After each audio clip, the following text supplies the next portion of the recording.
ಅರೆ ಕಡಿಮೆ ಹಾಕು ಆದ್ರೆ ಅಸ್ಲಿ ಹಾಕು. MDH ಕಾಶ್ಮೀರಿ ಕೆಂಪು ಮೆಣಸಿನ ಪೌಡರ್.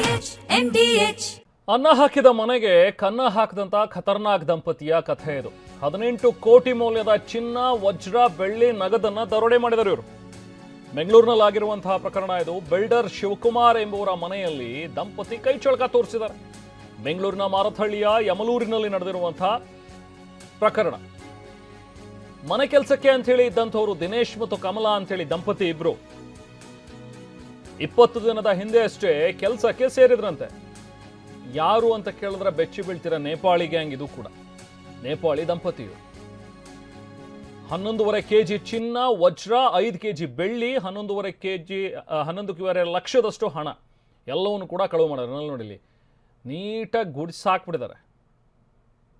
ಅದನ್ನು ಹೊಡೆದು ಲಾಕರನ್ನು ಹೊಡೆದು ಎತ್ಕೊಂಡು ಹೋಗಿರೋರು. ಜನವರಿ 25ನೇ ತಾರೀಕು ಮನೆಯಲ್ಲಿ ಯಾರೂ ಇಲ್ಲದೆ ಅಂತ ಸಂದರ್ಭದಲ್ಲಿ ಕೃತ್ಯ ಎಸಗಿದ್ದಾರೆ.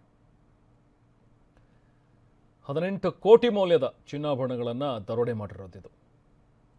ದಿನೇಶ್ ಮತ್ತು ಆತನ ಪತ್ನಿ ಕಮಲಾ 30 ವರ್ಷದಿಂದ ಪಾಪ ಗಳಿಸಿದ್ದಂಥ ಹಣ, ಚಿನ್ನ 30 ನಿಮಿಷದಲ್ಲಿ ಮಾಯ ಆಗಿದೆ.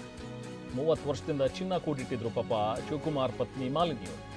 ಇಬ್ರು ಹೆಣ್ಮಕ್ಳಿದ್ದಾರೆ, ಅವ್ರಿಗೆ ಮದುವೆಗೆ ಬೇಕಾಗತ್ತೆ. ಚಿನ್ನಾಭರಣ 2 ಭಾಗ ಮಾಡಿಟ್ಟಿದ್ರು ಪಾಪ. ಮನೆಯಲ್ಲಿ ಲಾಕರ್ ಇಲ್ಲ ಅಂಥೇಳಿ ತಾಯಿ ಬಳಿನೇ ಇಟ್ಟಿದ್ರಂತೆ ಮಕ್ಕಳು ಕೂಡ. ಮದುವೆ ಸಂದರ್ಭದಲ್ಲಿ ಮಾಡಿದ್ದು ಇದೆಲ್ಲವೂ ಕೂಡ ಪಾಪ ನಿಮ್ಮ ಮನೇಲೇ ಇರಲಿ, ಅಲ್ಲಿ ನಮ್ಮ ಮನೇಲಿ ಲಾಕರ್ ಇಲ್ಲ ಅಂಥೇಳಿ ಹೆಣ್ಮಕ್ಳು ಕೊಟ್ಟಿದ್ದಾರೆ ತಾಯಿ ಮನೇಲಿ ಇಡೋಕ್ಕೆ. ಜೊತೆಗೆ ಸೊಸೆ ಕೂಡ ಇದ್ದಾಳೆ. ಸೊಸೆಯ ಚಿನ್ನಾಭರಣವನ್ನು ಕೂಡ ಇವ್ರ ದಂಪತಿ ಮನೇಲಿ ಇಟ್ಟಿದ್ರು. ಸುಮಾರು 11.5 ಕೆಜಿಯಷ್ಟು ಚಿನ್ನಾಭರಣ ಖತರ್ನಾಕ್ ಜೋಡಿ ದೋಚಿದ.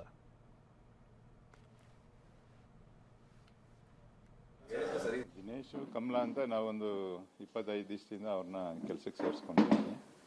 ಇದು 9 ಮಂತ್ಸಿಂದ ಒಂದು ಮನೆ ನಮ್ಮದು ರಿನೋವೇಷನ್ ನಡೀತಿತ್ತು. ಸೊ ಆಗ ಎಲ್ಲ ಎಲೆಕ್ಟ್ರಿಷಿಯನ್ಸು, ಪೇಂಟರ್ಸು, ಸುಮಾರು ನಾನಾ ಕೆಲಸಗಳಿಗೆ ಬರೋರು, ಹೋಗ್ತಾ ಇರೋರು. ಸೊ ಅದು ನಡೆ ಮಧ್ಯೆ ಒಂದು 7 ತಿಂಗಳಿಂದಗಡೆ ವಿಕಾಸು ಅವನ ಹೆಂಡತಿ ಇಬ್ಬರನ್ನು ನೇಪಾಳೀಸ್ ಒಬ್ಬ ರಮೇಶ್ ಲಕ್ಷ್ಮಣ್ ಅಂತ ಇದ್ದಾನೆ, ಅವನು ಬಂದು ಸೇರಿಸ್ದ. ಅವಾಗ ಆಧಾರ್ ಕಾರ್ಡು ಇವೆಲ್ಲ ಕೊಟ್ಟಿದ್ರು. ರಿನೋವೇಷನ್ ನಡೆಯುವಾಗ ಅವರು ಕೆಲಸ ಮಾಡೋರು ಮಟ್ಟವರು, ನಾನು ಬರ್ತಾ ಇದ್ದೆ, ಹೋಗ್ತಿದ್ದೆ, ಕೆಲಸ ನೋಡ್ತಾ ಇದ್ದೆ. ನಾನು ನಮ್ಮ ಮಗಳ ಮನೆಯಲ್ಲೇ ಇದ್ರಿ ಸರ್ಜಾಪುರದಲ್ಲಿ, ಬಂದು ನೋಡ್ತಾ ಇದ್ದೆ. ಸೊ ಅವರು ಪ್ರಾಂಪ್ಟಾಗೆ ಕೆಲಸ ಮಾಡ್ತಾ ಇದ್ರು. ಆಮೇಲೆ ಮನೆ ಪೂಜೆ ಎಲ್ಲ ಮಾಡಿ ಈಗ ಒಂದು 2-3 ಮಂತ್ಸ್ ಆಯಿತು. ಪೂಜೆ ಮಾಡಿ ಕೂಡ ಒಂದು 2 ತಿಂಗಳು ಇದ್ದರು ಅವರು. ಇದ್ದಾದ್ಮೇಲೆ ಸಡನ್ನಾಗಿ ನಾವು ಊರಿಗೆ ಹೋಗ್ಬೇಕು, ನಾವು ಕೆಲಸ ಬಿಡ್ತಿದ್ದೀರಿ ಅಂತ ಹೇಳಿದಾಗ ನಮಗೂ ಕೈಕಾಲು ಓಡೋದಲ್ವಲ್ಲ, ದೊಡ್ಡ ಮನೆ ಇದು. ನಮ್ಮ ಸೊಸೆ ಬೇರೆ ಪ್ರೆಗ್ನೆಂಟ್ ಆಗಿದ್ಲು. ಸೊ ಕೆಲಸದವ್ರು ಯಾರನ್ನ ಬೇಕಮ್ಮ, ನಮಗೆ ಯಾರನ್ನ ಬಿಟ್ಬಿಟ್ಟು ನೀವು ಹೋಗ್ರಿ ಅಂತ ಹೇಳಿದ್ರಿ ನಾವು. ಸರಿ, ಅವ್ರೂ ಯಾರನ್ನೋ ಒಂದು ಇವನು ಕಮಲನೂ ಇವನ್ನ ದಿನೇಶ್ನ ಬಿಟ್ಬಿಟ್ಟು ಅವರು ಹೋದ್ರು. ಅವ್ರ ಪಾಡಿಗೆ ಅವ್ರ ಸಂಬಳ ಎಲ್ಲ ತೊಗೊಂಡು ಹೋದರು. ಯಾವಾಗ ಕೂಡ ನಮ್ಮ ಮಿಸ್ಸಸ್ ಎಲ್ಲ, ನಮ್ಮ ಸಿದ್ದರಾಮ ಅಂತ ನಮ್ಮ ಮನೆ ಸೂಪರ್ವೈಸರ್, ಅವನು ಎಲ್ಲ ನೋಡ್ಕೊತಾನೆ. ಅವನು ಪ್ರತಿಯೊಬ್ಬರದ್ದು ಅವನು ಕೇಳ್ತಾನೆ ಇದ್ದಾನೆ ಡೈಲಿ. ಆಧಾರ್ ಕಾರ್ಡ್ ಬೇಕು ನಿಮ್ಗೆ, ಎಲ್ಲಿ ನಿಮ್ಮ ಬ್ಯಾಂಕ್ ಅಕೌಂಟ್ ಬೇಕು, ನಿಮ್ಗೆ ಸಂಬಳ ಹಾಕ್ಬೇಕು. ನಾವು ಆಫೀಸಲ್ಲಿ ಕೂಡ ಅಷ್ಟೇ, ಆಧಾರ್ ಕಾರ್ಡು ಬ್ಯಾಂಕ್ ಅಕೌಂಟ್ ಇಲ್ಲ ಅಂದರೆ ನಾವು ಸಂಬಳ ಕೊಡಲ್ಲ ಯಾರಿಗೂ. ಸೊ ಅಷ್ಟು ನಮ್ಮ ಅತ್ತೆಯವರು ಇಲ್ಲ, ಇವಾಗ ಅತ್ತೆ ಮಾವ ಇಲ್ಲ. ನಾವು ಅವ್ರು ಹೋಗಿ 30 ವರ್ಷ ಆಯಿತು. ಅವ್ರದ್ದೆಲ್ಲ ಸ್ವಲ್ಪ ಇತ್ತು, ನಾವು ಇಟ್ಕೊಂಡಿದ್ವಿ. ಏನಂದರೆ ಅತ್ತೆದು ಅಂದರೆ ನಮ್ಮ ಯಜಮಾನ್ರಿಗೆ ತುಂಬ ಇಷ್ಟ. ಸರಿ, ನಾವು ಎಲ್ಲ ಕಷ್ಟಪಟ್ಟು ತೊಗೊಂಡಿದ್ದೆಲ್ಲ ಇಟ್ಕೊಂಡಿದ್ವಿ. ಅವರೇ ತುಂಬ ಹಬ್ಬಗಳಲ್ಲಿ, ಮದುವೆಗಳಲ್ಲಿ ಹಾಕ್ಕೊಳಕ್ಕೆ ಬೇಕಲ್ವ. ಪ್ರತಿಯೊಂದು 30-40 ವರ್ಷದಿಂದ ನಾವು ಸ್ವಲ್ಪ ಎಲ್ಲ ಸಂಪಾದನೆ ಮಾಡಿದ್ದೆಲ್ಲ. ನಾನು ಜಾಸ್ತಿ ಯಾವುದು ಖರ್ಚು ಮಾಡ್ತಾ ಇರಲಿಲ್ಲ. ಎಷ್ಟು ಬೇಕೋ ಅಷ್ಟು ನೋಡಿಕೊಂಡು ನಾವೆಲ್ಲ ಸ್ವಲ್ಪ ಒಡವೆ ತೊಗೋಬೇಕು, ಇಟ್ಕೋಬೇಕು ಅನ್ನೋದು ಇರುತ್ತಲ್ಲ, ಎಲ್ಲ ತೆಗೆದಿಟ್ಕೊಂಡಿದ್ವಿ. ಈಗ ಒಂದು ಭಾನುವಾರ ಬೆಳಿಗ್ಗೆ ಅವರು ಒಂದು 20 ದಿನ ಆಗಿತ್ತು, 25 ದಿನ ಆಗಿತ್ತು ಅವ್ರು ಬಂದು. ಭಾನುವಾರ ಬೆಳಿಗ್ಗೆ ಆ ಥರ ಮಾಡಿದ್ದಾರೆ. ಹೆಣ್ಮಕ್ಳದ್ದು ಮದುವೆ ಎಲ್ಲ ಆಗಿತ್ತು, ಮಗನ ಮದುವೆ ಆಗಿತ್ತು. ಸರಿ, ಎಲ್ಲರಿಗೂ ಅವರಿಬ್ರಿಗೂ ಕೊಟ್ಬಿಡೋಣ ಅಂದರೆ ಅವ್ರಿಗೆ ಅಲ್ಲಿ ಸೇಫ್ಟಿ ಇರಲಿಲ್ಲ. ನಾನು ಲಾಕರ್ ಇಟ್ಕೊಂಡಿಲ್ಲಿ, ನಾನು ಇಟ್ಕೊಂಡಿದ್ದೆ. ದೊಡ್ಡ ಮಗಳದು, ಚಿಕ್ಕ ಮಗಳದೆಲ್ಲ ಇಟ್ಕೊಂಡಿದ್ವಿ ನಾವು. ಅಳಿಯಿಂದ, ಚಿಕ್ಕ ಅಳಿಯಿಂದ ಎಲ್ಲ ಇಲ್ಲೇ ಇಟ್ಕೊಂಡು ಆಮೇಲೆ ಕೊಟ್ಬಿಡೋಣ ಅಂತ ಈಗ ಒಂದು 5 ಡೇಸಿಂದ 10 ಡೇಸಿಂದ ಅಂದ್ಕೊಳ್ತಾ ಇದ್ದೆ. ನಾನು ಕೊಟ್ಟಿರಲಿಲ್ಲ. ಎಲ್ಲ ಒಡವೆನೂ ನನ್ನ ಹತ್ರನೇ ಇತ್ತು. ಅಳಿಯಂದಿರದು, ಮಕ್ಕಳದು, ಹೆಣ್ಮಕ್ಳದು, ನಂದು, ನಮ್ಮ ಸೊಸೆ ರೀಸೆಂಟಾಗಿ ಸೊಸೆದು ಮದುವೆ ಆಗಿದ್ದೆಲ್ಲ ಇತ್ತು. ಅದರಲ್ಲಿ ಯಾವುದು ಮೇಡಮ್ ಸೆಂಟಿಮೆಂಟ್ ತುಂಬ ನಿಮಗೆ ತುಂಬ ಮಿಸ್ ಮಾಡ್ಕೊಳ್ಳೋವಂಥ ಸೆಂಟಿಮೆಂಟ್? ನಾವು ಕಷ್ಟಪಟ್ಟು ತಗೊಂಡಿದ್ದು, ಇವಾಗ ಏನೋ ಒಂದು ಸೇವ್ ಮಾಡ್ಕೊಂಡು ತಗೊಂಡಿರ್ತೀವಲ್ಲ, ಇಷ್ಟ ಆಗಿ. ಸೊ ಈ ಪ್ರಕರಣ ಹೇಗಾಯಿತು ಅನ್ನೋಂಥದ್ರ ಬಗ್ಗೆ ಮತ್ತಷ್ಟು ಡೀಟೇಲ್ಸನ್ನು ನಮ್ಮ ಪ್ರತಿನಿಧಿ ರಾಚಪ್ಪ ವಿವರಿಸಿದ್ದಾರೆ. ಬನ್ನಿ ನೋಡೋಣ. ಮಾರತಳ್ಳಿ ಸಮೀಪದ ಯಮಲೂರಿನಲ್ಲಿರುವಂತಹ ಬಿಲ್ಡರ್ ಶಿವಕುಮಾರ್ ಅವರ ಮನೆಯಲ್ಲಿ ನೇಪಾಳ ಮೂಲದ ದಿನೇಶ್ ಹಾಗೆಯೇ ಕಮಲಾ ಎನ್ನುವಂತಹ ದಂಪತಿ 18 ಕೋಟಿ ಮೌಲ್ಯದ ಚಿನ್ನಾಭರಣ, ವಜ್ರ, ಬೆಳ್ಳಿ ಸೇರಿದಂತೆ 11.5 ಲಕ್ಷ ನಗದನ್ನ ಕದ್ದು ಪರಾರಿಯಾಗಿರುವಂಥದ್ದು.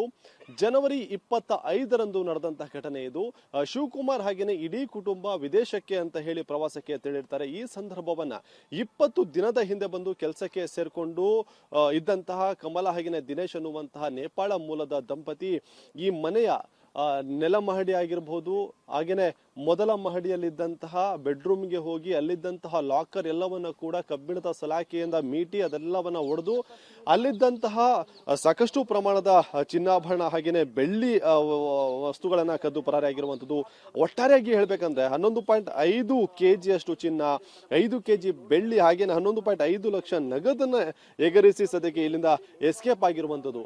ಅಂದ್ರೆ ನೇಪಾಳ ಮೂಲದವರನ್ನ ಕೆಲಸಕ್ಕೆ ಸೇರಿಸ್ಕೊಳ್ಳೋಕ್ಕಿಂತ ಮುಂಚಿತವಾಗಿ ಪೊಲೀಸರಿಗೆ ಮಾಹಿತಿಯನ್ನ ಕೊಡಬೇಕು, ಅವರ ಒಂದು ಹಿನ್ನೆಲೆಯನ್ನ ವಿಚಾರಿಸಬೇಕು ಅಂತ ಹೇಳಿ ಪೊಲೀಸ್ ಇಲಾಖೆ ಈ ಹಿಂದೆಯೇ ಸಾಕಷ್ಟು ಬಾರಿ ವಾರ್ನಿಂಗ್ ಅನ್ನ ಕೊಟ್ಟರು, ಎಚ್ಚರಿಕೆಯನ್ನ ಕೊಟ್ಟರು ಕೂಡ ಒಂದಿಷ್ಟು ಮನೆಯ ಮಾಲೀಕರು ಅಂದ್ರೆ ನೇಪಾಳ ಮೂಲದವರು ಅಂದ್ರೆ ಸಾಕು ಕಡಿಮೆ ಒಂದು ಸಂಬಳಕ್ಕೆ ಕೆಲಸಕ್ಕೆ ಸೇರ್ಕೊಡ್ತಾರೆ, ಅವ್ರಿಗೆ ಇಲ್ಲೇ ಒಂದು ಇರೋದಕ್ಕೆ ಮನೆಯನ್ನ ಕೊಟ್ಟು ಬಿಟ್ಟಿದ್ದೆ ಆದ್ರೆ ಅವರು ಇಲ್ಲೇ ಉಳ್ಕೊಳ್ತಾರೆ, ಎಲ್ಲೂ ಕೂಡ ಹೋಗೋದಿಲ್ಲ ಅನ್ನುವಂತ ಒಂದೇ ಒಂದು ಕಾರಣಕ್ಕೋಸ್ಕರ ಈ ರೀತಿಯಾಗಿ ಅವರನ್ನ ಕೆಲಸಕ್ಕೆ ಸೇರಿಸ್ಕೊಳ್ತಾರೆ.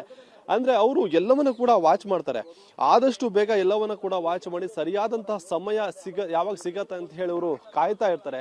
ಸರಿಯಾದಂತಹ ಸಮಯ ಸಿಕ್ಕಿದೆ ಆದ್ರೆ ಮನೆಯಲ್ಲಿ ಯಾರು ಇಲ್ಲ ಅನ್ನೋದೇ ಆದ್ರೆ ಅದು ಎಷ್ಟೇ ಕಷ್ಟ ಆದ್ರೂ ಪರವಾಗಿಲ್ಲ.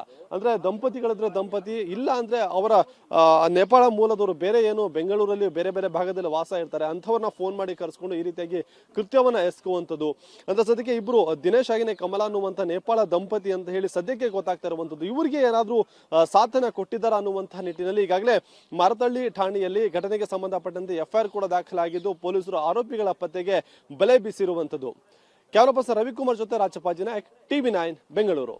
MDH ನ ಕಿಚನ್ ಅಲ್ಲಿದ್ರೆ ನಾವು ಎಲ್ಲವನ್ನು ಮಾಡಬಹುದು. ಬೆಂಗನ್ ಕಾ ಬರ್ತಾ, ಆಲೂ ಗೋಬಿ, ಭಿಂಡಿ ಮಸಾಲಾ, ಇನ್ನೂ ಬಹಳಷ್ಟು. MDH